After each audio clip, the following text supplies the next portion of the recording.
कांग्रेस अब बीजेपी को उसी के दांव के जरिए घेरने की तैयारी में है। सूत्रों की माने तो कांग्रेस ने गंगा और तिरंगे के सहारे भाजपा के सांस्कृतिक राष्ट्रवाद को उसी के गढ़ में घेरने का एक सीक्रेट और मास्टर प्लान तैयार किया है।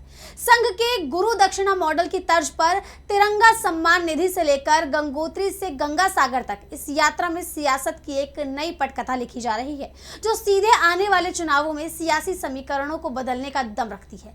तो क्या है कांग्रेस की तैयारी, जानेंगे इस रिपोर्ट में। आने वाले चुनावों में अपनी परफॉर्मेंस सुधारने के लिए कांग्रेस अब आर पार के मूड में नजर आ रही है। सूत्रों की माने तो पार्टी ने सत्ता के शीर्ष पर वापसी के लिए एक ऐसा चौंकाने वाला प्लान तैयार किया है जो सीधे बीजेपी के घरेलू मैदान यानी सांस्कृतिक राष्ट्रवाद पर हमला करेगा। इस रणनीति के दो सबसे बड़े हथियार हैं। पहला, देश की जीवन रेखा गंगा और संप्रभुता का प्रतीक तिरंगा। पार्टी के रणनीतिकारों ने सबसे बड़ा दांव खेला है अपनी तिजोरी को भरने का। कांग्रेस अब आरएसएस के गुरु दक्षिणा मॉडल की तर्ज पर काम करने जा रही है। इसका नाम दिया गया है तिरंगा सम्मान निधि।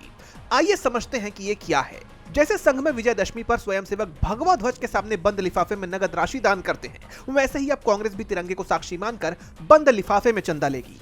इसके पीछे रणनीति ये है कि बड़े कॉर्पोरेट्स और डोनर की पहचान पूरी तरह गुप्त रहे और वो सरकारी एजेंसियों के रडार पर ना आए।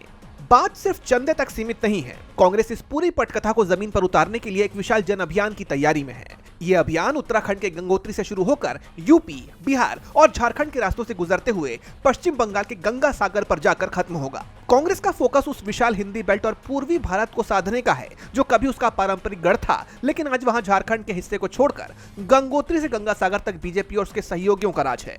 इस यात्रा की रूपरेखा जल्द ही सामने आएगी। इस पूरे रूट पर कांग्रेस दो बड़े नैरेटिव लेकर जनता के बीच जाएगी। पहला, पार्टी नमामि गंगे की जमीनी हकीकत और उसमें हुए कथित घोटालों को उजागर करेगी।